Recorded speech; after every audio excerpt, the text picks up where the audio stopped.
Doa Tuhan mengatakan, lihat itu, semua pada loyo, semua hidupnya penuh dengan keberatan. Wah Tuhan, kalau caranya begini, pantesan firman Tuhannya ini juga, Tuhan bilang, kamu bicara ini saja. Loh, apa orangnya ini loyo toh Tuhan, nanti kamu lihatnya. Iya, waduh loyo semua. Lalu rasanya itu sudah gepeng semuanya. Wah susah saya bilang. Makanya kesaksiannya itu jelas membangun. Saudara, kita belajar di dalam firman Tuhan. Memang ada masa-masa kita lesu, letih. Itu memang ada. Tetapi kita harus menyadari bahwa firman Tuhan itu ya dan amin. Dan Allah kita itu tidak pernah meninggalkan kita. Kita cuma hanya merasakan kadang-kadang rasanya itu seolah-olah doa tidak didengar, tidak dijawab, lalu tidak ada tanda-tanda yang menguatkan kita, sehingga seolah-olah kita itu dibiarkan. Tapi saudara itu harus punya visi, beritahukan kepada jiwamu bahwa Tuhan tidak pernah meninggalkan. Tuhan itu cuma melihat dari jauh. Sebab apa? Sebab saat-saat seperti itu adalah saat ujian.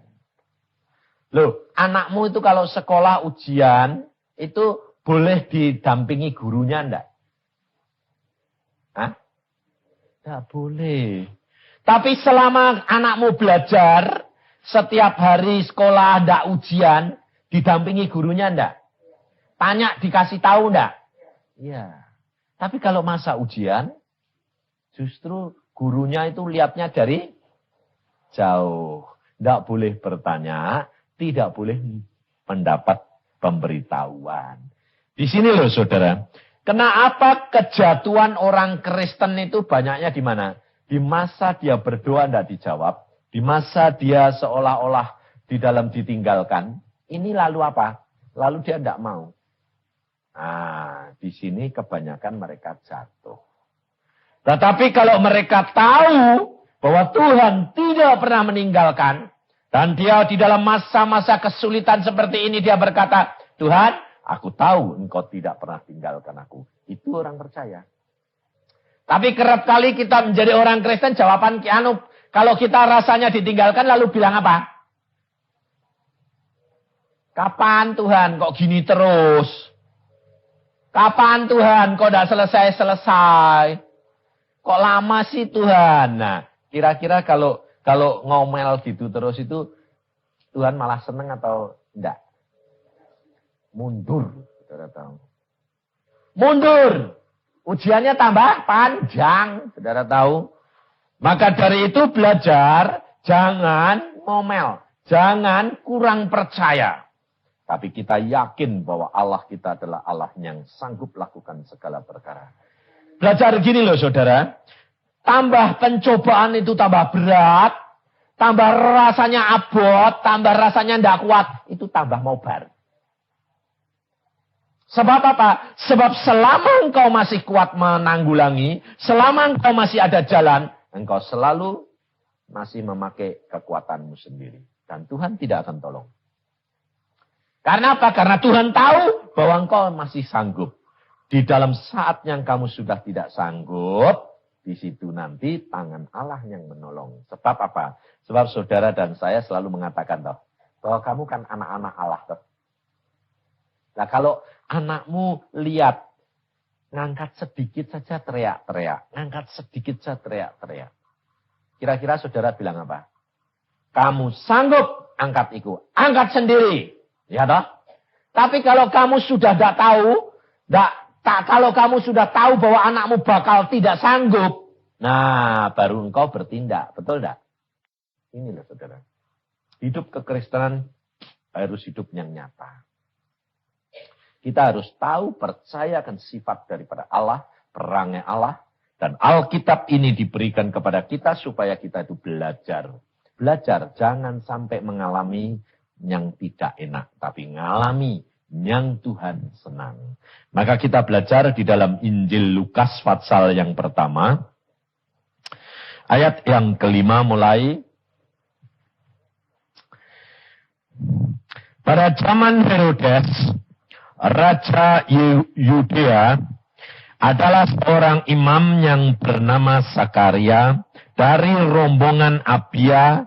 Istrinya juga berasal dari keturunan Harun, namanya Elisabeth.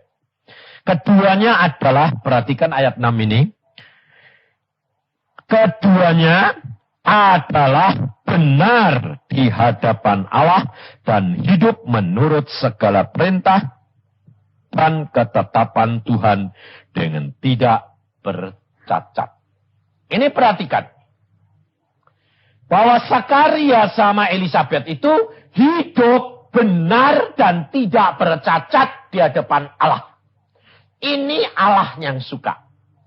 Bahwa tugas saudara dan saya itu adalah melakukan firman Tuhan, perintah Tuhan, apa yang Tuhan kehendaki dengan benar dan tidak bercacat. Apa artinya benar dan tidak bercacat? Benar itu artinya apa? Yesus, firman Allah ini adalah kebenaran. Kita segala sesuatu tindakan kita, cara berpikir kita, perbuatan kita adalah berdasarkan firman. Itu benar.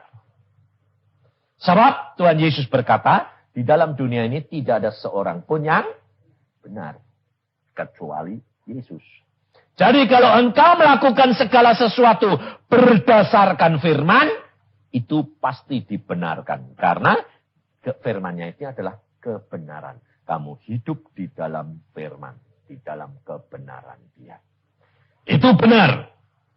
Dan tidak bercacat. Nah, sekarang saya tanya. Orang yang hidup di dalam dunia ini selalu berbuat salah enggak?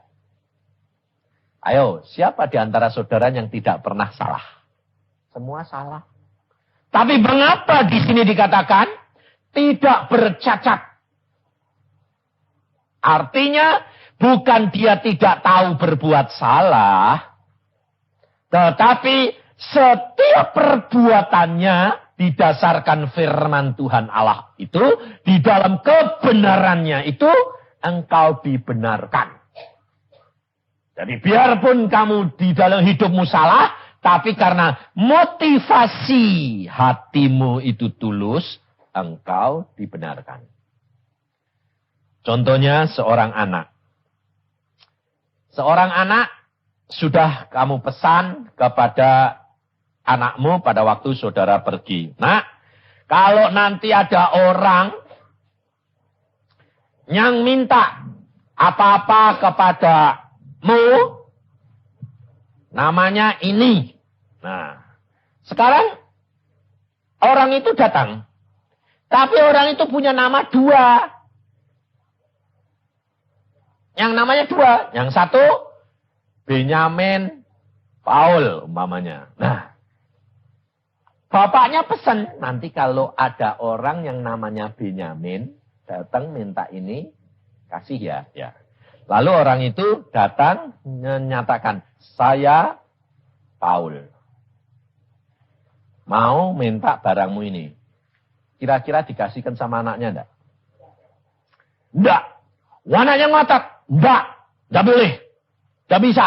Papa pergi, mama pergi. Loh, mamahmu sama papahmu yang pesan, saya harus ngambil di sini. Maaf om, tidak bisa saya berikan. Ini jengkel. Lalu pergi nemui ayahnya lagi. Anakmu itu kurang ajar itu. Masa engkau yang pesan sendiri sudah bilang, ya anakmu sudah pesan, kenapa tidak boleh? Lalu papahnya tanya, nak, kenapa kamu tidak berikan pada Om Paul?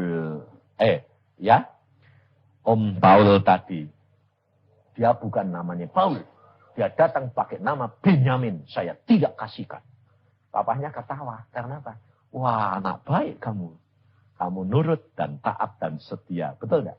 Padahal berbuat salah enggak? Salah. Ini loh saudara. Maka dari itu kehidupan kita, kekristenan kita ini, kita harus punya motivasi yang benar. Dan kita lihat akan hati kita. Motivasi kita itu apa? Ini loh. Hidup kekristenan itu tidak saudara angsal pergi persekutuan, saudara pergi ke gereja, itu sudah baik. Enggak jaminan. Setiap minggu sih datang, rajin, enggak pernah telat. Pulangnya, sembahyang. Tapi hatimu tidak di situ. Tidak ada artinya, saudara tahu. Hidup kekristenan adalah hidup yang nyata, di mana kita punya motivasi memandang kepada Yesus. Kadang-kadang kita tidak mampu melakukan, tidak masalah. Tetapi yang penting motivasi kita harus benar. Zakaria dan Elisabet, orang yang benar tidak bercacat di hadapan Allah, tetapi apa yang dihadapi? Kita baca selanjutnya. Ayat ke-7. Tetapi mereka tidak mempunyai anak sebab Elisabet mandul dan keduanya telah lanjut umurnya. Dia tidak punya anak. Loh, kalau orang, saudara kerap kali punya image, punya pendapat. Kalau orang benar, selalu minta apa dikasih enggak? Kasih. Alkitabnya ngomong loh, bukan saya. Dan kalau orang itu benar dan tidak bercacat, menjadi kekasih Allah enggak? Ya. Lalu Tuhan Yesus berkata apa? Jikalau engkau di dalam aku dan firmanku di dalam kamu, minta apa saja, aku akan berikan kepadamu. Kira-kira ini Zakaria dan Elisabet ini minta anak enggak? Kenapa kok minta? Sebab orang Israel kalau tidak punya anak adalah satu perkara yang aib memalukan. Sebab orang Israel kalau ada orang perempuan yang tidak bisa punya anak, itu dianggap terkutuk. Padahal ini adalah istrinya siapa? Imam. Istrinya imam, saudara tahu. Lah kalau kira-kira kalau istri imam, imamnya ini selalu menanggung malu enggak? Inilah saudara. Kenapa orang dikatakan di sini orang benar, tidak bercacat, kenapa harus menanggung malu? Kita kerap kali pengikutan kita akan Tuhan bagaimana? Ya Tuhan, aku sudah berdoa, aku sudah baca Alkitab, aku sudah melakukan ini semua. Kok jadinya begini ya Tuhan? Ini. Kita kerap kali tidak menyadari bahwa kita memvonis dan menghakimi Allah kita. Tapi Alkitab kita belajar pada siang hari ini saudara. Zakaria sendiri seorang imam yang mengejar orang lain. Dia sendiri sebetulnya belum kenal Tuhan dan tidak percaya akan apa yang Allah kehendaki dalam hidup dia. Maka dari itu saudara kita harus belajar. Jangan lihat pendeta. Jangan lihat penginjil. Jangan lihat manusia. Yang kamu lihat Yesus pribadi. Kalau kamu lihat hamba Tuhan. Kalau kamu lihat orang. Ya kamu akan kecewa. Karena apa? Karena tidak semua hamba Tuhan dia dapat mengerti dan mengalami firman Tuhan. Maka selalu saya katakan bahwa kekristenan itu adalah pengalaman pribadi dengan Yesus. Kalau engkau tidak mempunyai pengalaman pribadi dengan Yesus, engkau akan mengalami malu. Karena apa? Karena kehidupan kekristenan ini harus berdasarkan firman. Ayat yang ke-8, pada suatu kali, waktu tiba giliran rombongannya, Zakaria melakukan tugas keimaman di hadapan Tuhan. Sebab ketika diundi, sebagaimana lazimnya untuk menentukan imam yang bertugas, dialah yang ditunjuk untuk masuk ke dalam bait suci dan membakar ukupan di situ. Sementara itu seluruh umat berkumpul di luar dan sembahyang. Waktu itu adalah waktu pembakaran ukupan. Maka tampaklah kepada Zakaria seorang malaikat Tuhan berdiri di sebelah kanan mezbah pembakaran ukupan. Melihat hal itu ia terkejut dan menjadi takut. Tetapi malaikat itu berkata kepadanya, jangan takut, hai Zakaria, sebab doamu telah dikabulkan. Dan Elisabet istrimu akan melahirkan seorang anak laki-laki bagimu. Haruslah engkau menamai dia Yohanes. Engkau akan bersuka cita dan bergembira. Bahkan banyak orang akan bersuka cita atas kelahirannya itu. Sebab ia akan besar di hadapan Tuhan dan ia tidak akan minum anggur atau minuman keras. Dan ia akan penuh dengan Roh Kudus mulai dari rahim ibunya. Tetapi apa yang saudara perhatikan di sini? Di sini Sakaria tidak percaya akan apa yang diucapkan oleh malaikat. Kita kerap kali percaya ada malaikat, kita percaya ada Tuhan. Tetapi kerap kali kalau Tuhan sudah memberikan pernyataan kepada saudara, saudara ini persis Sakaria enggak? Sama toh? Apakah itu dari Tuhan atau setan? Lalu bingung loh. Lalu sekarang tambahan lagi. Itu Tuhan atau setan atau dari pikiranku sendiri ya Pak Yusa. Nah ini bingung lagi. Tambah 3 sekarang bingungnya. 2 saja bingung. Tambah lagi 1, 3. Nah. Maka dari itu kita harus punya pengalaman pribadi dengan Yesus. Kalau kamu tidak punya pengalaman pribadi dengan Yesus, kamu tidak bisa. Kita kerap kali maunya apa? Sekali dengar, tahu gitu loh kalau itu Tuhan. Jadi mantep. Nah saya bilang, lah kamu tuh sudah kenal Tuhan Pak belum? Suaranya belum kenal? Belum. Lah kok kamu mau minta sekali kenal? Lah kamu punya kenalan coba. Kamu dulu sama istrimu bagaimana? Apa sekali dia datang terus setelah itu dia telepon kenal suara nih? Ya enggak, saya bilang. Ya setelah berkali-kali. Lah iya. Demikian juga dengan Allah. Dengan Yesus kita itu, kita harus kenal berkali-kali. Baru Tuhan mengatakan. Kalau tidak bisa. Istri saya saja masih keprosok kok. Akibat daripada dia tidak menurut, dia harus bayar harganya kena penyakit. Dan sakitnya luar biasa. Dan sakit itu bukan sakit biasa, serangan kuasa gelap. Maka dari itu saudara, kekristenan kita, ini kita harus berpengalaman dengan Yesus secara pribadi. Tetapi kamu harus punya percaya bahwa Allahmu tidak pernah meninggalkan kamu. Percaya, sungguh. Bahwa firman Allah itu digenapi. Coba salah satu kesaksian tadi. Ibu Wijaya tadi saksi.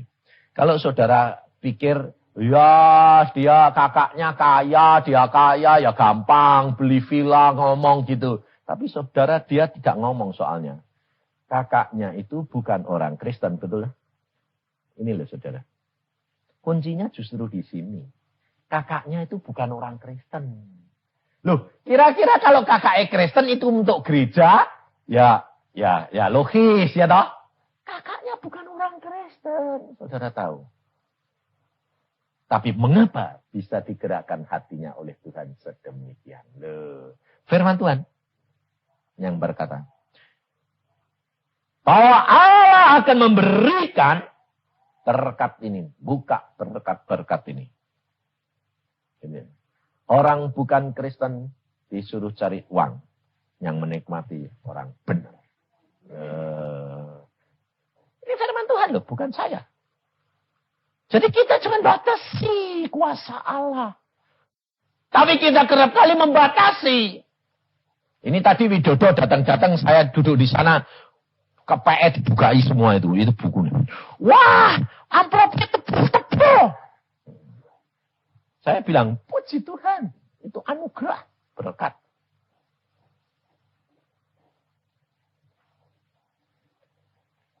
Kita tidak perlu membatasi akan kuasa Allah. Allah mempunyai jatah setiap orang. Engkau melayani 1000 orang, engkau melayani 1 orang. Kalau Allah mau memberikan, dia menunjukkan amplopnya gede-gede tadi karena dia bilang, wah berkat kok limpahnya gitu. Iya. Engkau melayani 1 orang, melayani 1000 orang, tidak menjadi masalah. Saudara tahu. Sebab Allah tidak melihat jumlah. Tapi Allah melihat kesungguhan hati. Ini loh saudara. Ikut Yesus harus satu-satunya dasar adalah punya motivasi untuk menyenangkan hatinya Yesus. Kau akan diberi pernyataan. Sebab Tuhan mau mengendaki kepercayaanmu itu harus murni. Tapi kalau engkau menjadi orang Kristen tidak pernah diberi pernyataan oleh Tuhan, hati-hati, periksa diri. Pasti gak beres. Siapa? Anak siapa yang tidak pernah diberitahukan oleh ayahnya? Kedudukannya kalau salah, kalau benar, kalau salah, kalau benar dipuji, kalau salah dimarahin, diajar. Sebab kamu anaknya. Tapi saudara jadi orang Kristen, kamu ngomong gini, aku gak dapat apa-apa tuh, dimarahin ndak, dipujian ndak. Lalu saudara ini anak apa? Anak siapa yang tidak bakal diurusi kayak gitu? Anak haram, tahu enggak? Bukan anaknya kalau engkau tidak ditegur. Maka istri saya kemarin nulis surat sama saya, kemudian suruh baca sama Ibu Samhudi. Khotbah, suratnya selembar khotbah. Karena apa? Karena mengalami serangan kuasa gelap, dia kena penyakit, sakitnya luar biasa. Justru dia bilang, aku mendapat banyak pelajaran dari Tuhan. Baik sebagai seorang istri, baik sebagai seorang hamba Tuhan. Nah, inilah saudara. Karena apa? Karena saya malah terima kasih. Padahal saudara tahu, sakit istri saya, serangan istri saya itu bukan ringan. Sebetulnya saya sudah tahu, saya bilang sama ayah saya. Pak, Kiati sebetulnya kalau dia tidak mengucap syukur sama Tuhan, mati Kiati itu. Pulang. Sebabnya apa? Sebab saya berdoa sudah tidak dijawab Tuhan, saya sudah tahu, wah Tuhan jengkel. Ini kalau dia nanti menjengkelkan, ya, tambahi sampai dia bisa mengucap syukur, habis itu pulang. Waduh repot ini, saya bilang. Wah, sampai anak saya di negeri Belanda, saudara sudah tahu. Dia nulis surat, Mah, 2 minggu hati saya berdebar terus. Ingat mamah, rasanya mamah mau mati. Rasanya mamah mau mati. Sampai suaminya itu menghibur. Gak apa-apa, ndak. Papa kan ndak nulis. Akhirnya surat saya datang. Betul, kena serangan kuasa gelap. Dan setelah dia terima surat saya, langsung introkal ke Bandung kepada mamahnya. Nangis luar biasa dia bang. Mah, bener toh? Aku berdoa untuk mama. Aku berdoa untuk mama. Mama mesti enggak bener ini. Kena serangan. Dan saya merasa bakal kehilangan mama. Inilah saudara. Tapi apakah saya ribut? Enggak. Saya paling begini. Tuhan, aku tahu engkau akan berbuat yang terbaik untuk istriku. Apapun yang kau lakukan, saya tahu itu pasti baik. Karena aku tahu Allahku adalah berbuat yang terbaik. Tapi ada tapinya saya bilang. Engkau lihat sifat Yusa loh Tuhan. Kalau Yusa nanti istriku bawa, lalu aku jatuh cinta, engkau cemburu. Saya bilang, saya orangnya belak-belakan sama Tuhan. Kalau boleh, silahkan. Tapi jangan engkau cemburu, salah mulu. Dan ini nanti masalahnya mesti repot, saya bilang. Anak-anak belum bisa terima. Betul tak? Tak bakal bisa terima anaknya gede-gede. Papa kawin lagi. Apa-apaan? Nah, saya bilang, urusanmu. Saya bilang, saya orangnya belak-belakan sama Tuhan. Lalu Tuhan berkata, aku tahu yang terbaik. Iya, silahkan. Sembuh. Istrimu sembuh. Loh. Jadi kita itu tidak perlu, sama Tuhan itu tidak perlu menghakimi, menilai. Tapi kita harus punya percaya, tapi kamu harus menyadari kelemahan-kelemahanmu, utarakan, jujur di hadapan Tuhan. Saya orangnya kalau sama Tuhan belak-belakan kok. Saya belak-belakan luar biasa. Silahkan. Apapun yang terjadi. Amin. Itu baik. Nah, Tuhan tahu ketulusan hati selalu malah diberkati. Saudara tahu. Hidup kekristenan itu harus hidup yang nyata, saudara. Di sini, sahabat, Zakaria, dia orang benar, orang yang tidak bercacat, Tetapi dibiarkan Allah menanggung malu. Karena apa? Karena Allah sudah mengukur bahwa dia mampu menanggung semuanya ini.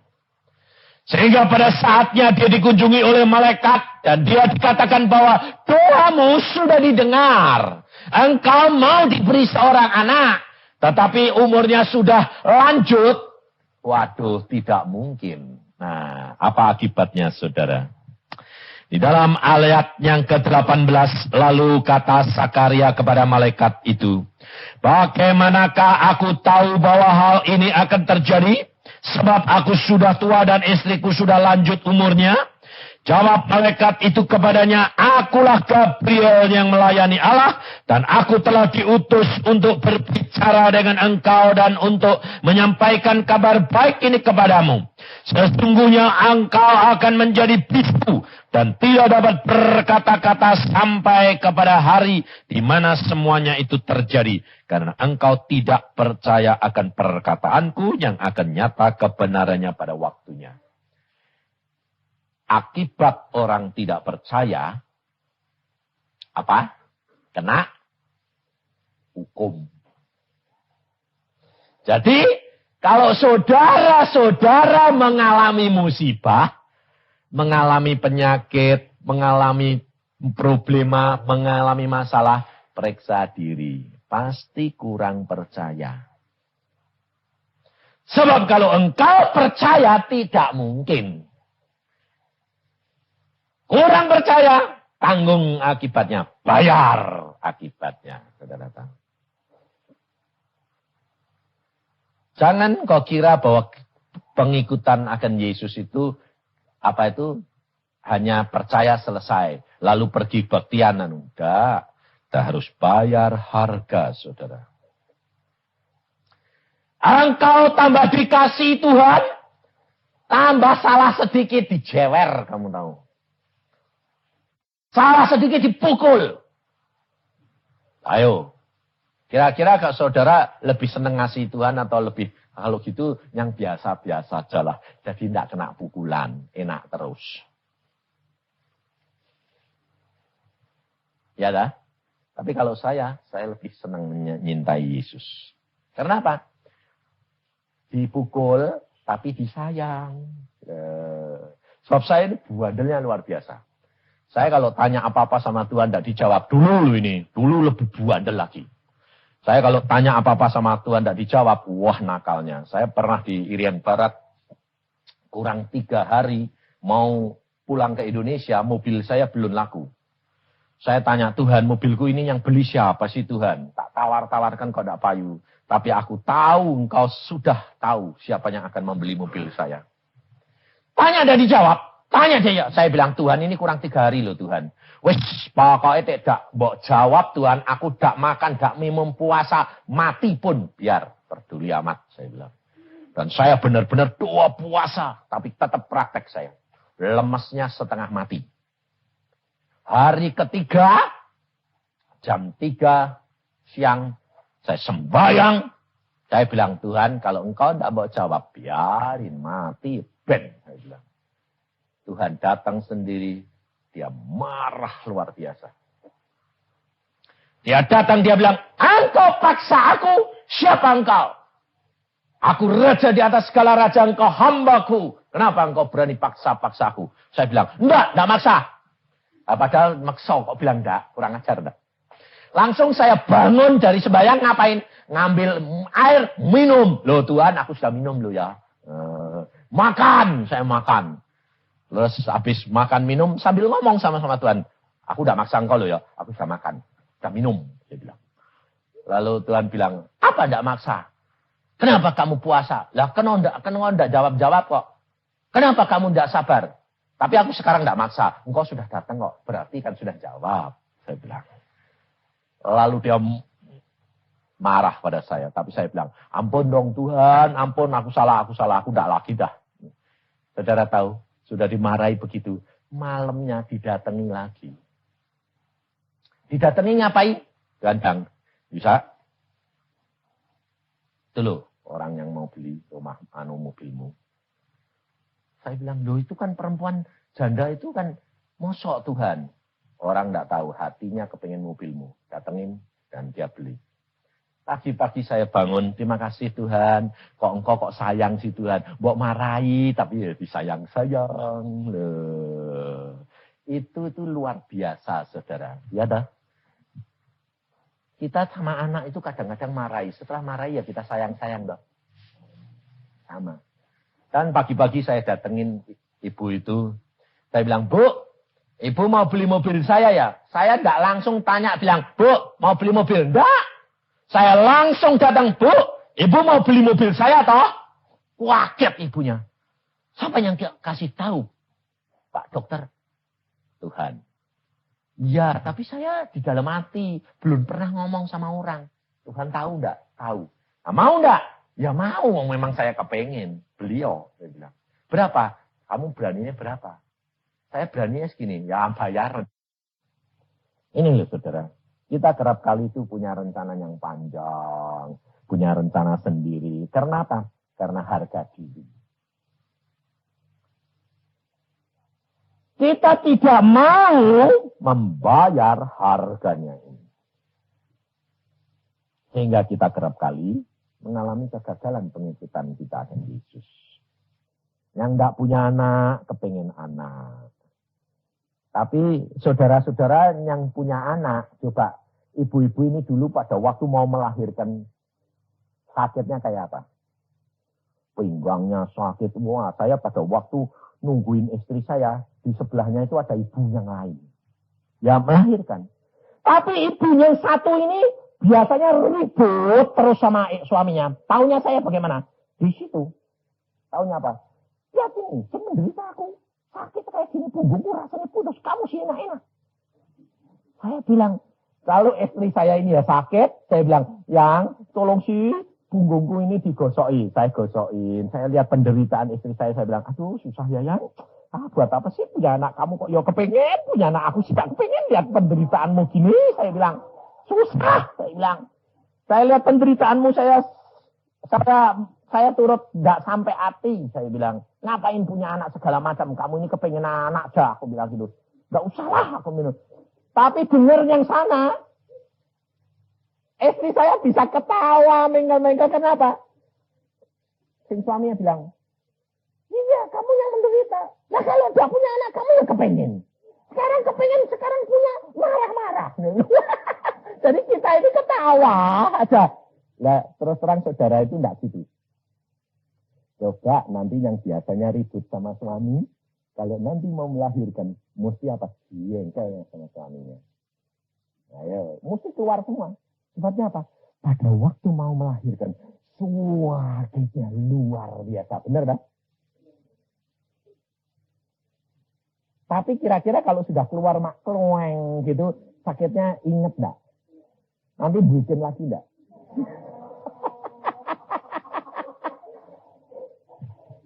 Bikin lagi. Aneh lah.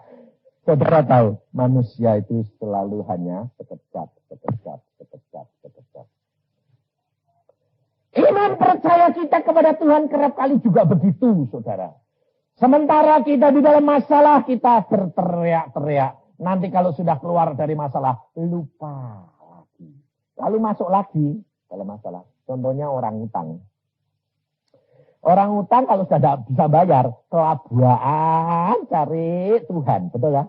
Nanti kalau sudah ditulungi lagi, utang lagi enggak? Lagi, masuk lagi. Nah, saya itu kerap kali itu menghadapi orang-orang pedagang ini ya begitu. Loh, dulu kan sudah keluar toh. Lah sekarang tambah besar kok Pak Isa. Lah terus, ya utangnya tambah gede lagi. Lah terus, nah ya ini tolong doakan lah ya. Saya ini lalu jadi dukun ini nanti. Minta berkat saja. Ini loh saudara. Saya tuh mendidik saudara-saudara itu langsung punya gembala sendiri, langsung bertindak sendiri. Telepon di rumah Pak Samudi itu berdering terus.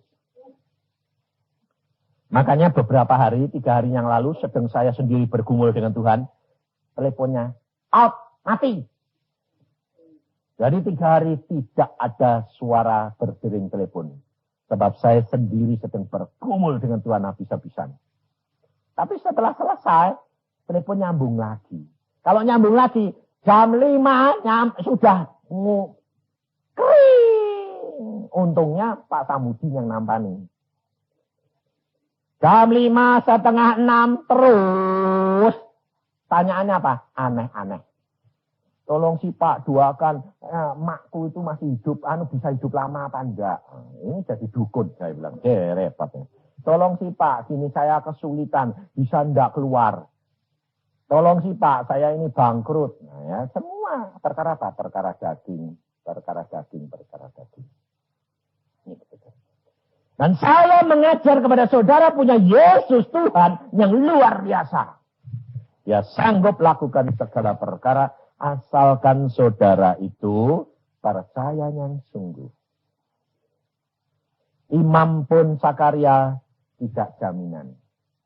Saudara jadi pendeta pun tidak jaminan. Saudara jadi majelis pun tidak jaminan. Kita harus setiap hari membaharui percaya kita kepada Yesus. Pandangan kita kepada Yesus. Kalau tidak, kau harus bayar harganya. Satu saat kena ajaran Tuhan, bayar. Dan kalau sudah kamu harus bayar, ada jangka waktu yang harus kamu lalui. Kalau sudah waktu itu kamu lalui, kamu sudah bertobat, baru kamu lepas. Tanpa itu, engkau tidak punya pengalaman pribadi dengan Yesus. Sakaria, dia tahu bahwa Allah Maha Kuasa, malaikatnya datang sendiri, berbicara sendiri, masih tidak percaya. Malaikat Jibril berkata, kau akan menjadi bisu sampai anakmu lahir. Bisu, 9 bulan. Bayar harga, jangka waktu yang harus dilalui, harus dibayar. Setelah itu, mulutnya terbuka lagi dan dia bisa memuji Tuhan. Kehidupan kekristenan saudara tahu, kau harus langkah demi langkah. Bayar. Setiap dosa harus membayar harga. Tetapi Allah sudah mengukur bahwa setiap pelanggaranmu asal kamu hatimu tulus, motivasi hatimu tulus, mau mengadah kepada dia, menurut dia, engkau akan menikmati hidup yang penuh dengan kemenangan. Karena bersama dengan dia, mesti Tuhan menolong. Amin. Mari kita berdoa.